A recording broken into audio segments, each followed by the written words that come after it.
What's up guys, today we're going to be talking about the top 5 smartphones for 200 bucks. Let's go ahead and get started. Alright, so coming up first is the Moto G6. So this is on Amazon for $180 and it's a great phone, one of my personal phones that I used to use. So it comes with a 5.7 inch full HD display, and the display is really nice, really gorgeous. You do have a 1.8 gigahertz octa-core processor. It is in 4G LTE enabled device. So one of the cool things about this phone, you do have dual cameras on here for a budget phone, which is pretty nice. It takes some pretty decent photos. You do have 4 gigabytes of RAM on here, so you'll be able to play PUBG and all those games with no problem. And in addition, you have a 3000 milliamp battery. So next is the Honor 7X. This guy comes in at $219. So this phone is a little bigger than the G6. It comes in at 5.93 inches. So if you have small hands, you might want to stay away from this phone.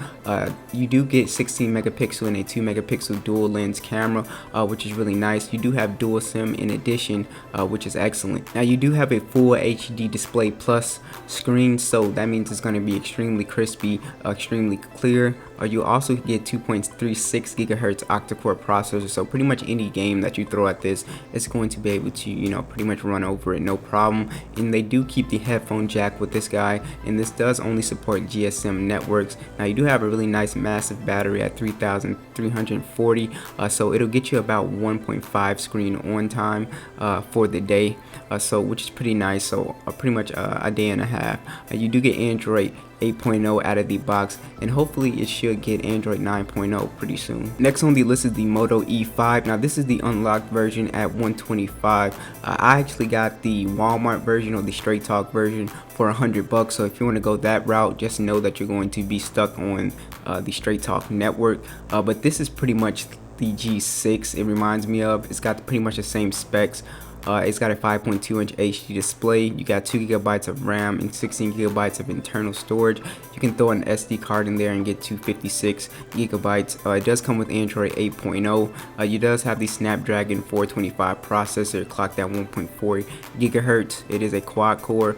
This phone plays PUBG. The battery life is really excellent since the screen resolution isn't extremely high. It's not full HD, so it's 2800 milliamp, and it's overall just a really nice little cheap budget phone. If you break phones a lot, this will be the way to go. So the next phone on the list is the Motorola G7. So this comes in at about $193. I think after shipping and stuff like that, you'll be end up paying like 220 bucks.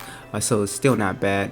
So I had this phone on the channel, and it's a pretty great phone. It has a really nice display, 5.7 inch HD plus display, and it has Corning Gorilla Glass, so it's very sturdy, a very durable phone. Android 9.0 Pie, it runs ridiculously smooth on this guy. It is really nice, very smooth. This has a really nice fast Qualcomm processor, which I was able to play PUBG no problem. You do get 32 gigabytes of internal storage plus 2 gigabytes of RAM, and the battery life lasts all day with this phone. The cameras on the back are very good for taking photos, Snapchat, or whatever you want to do. So this is overall just an excellent phone. You're just going to pay a little bit more, but I definitely think it's worth it for Android 9.0. Now last on the list is the HUAWEI P20 Lite. This is my current phone that I'm using, and I absolutely love this phone. It's my favorite. So it comes in at about 200 bucks. You're going to be paying like 224, so it's a little more expensive, but it's definitely worth it. You get a really beautiful design. You do get 32 gigabytes of storage. You can expand the storage as well. 4 gigabytes of RAM, which this thing will run PUBG, emulators, pretty much anything you throw at it. It's pretty much a beast. So you get 4G LTE. You do have dual SIM, and it is GSM. So the screen on here is probably one of my favorite features with this. It has an HD, a full HD plus display, and it's really beautiful. The colors are really dark, and it's just very eye-popping, very eye-catching. So the cameras on the back are excellent as well.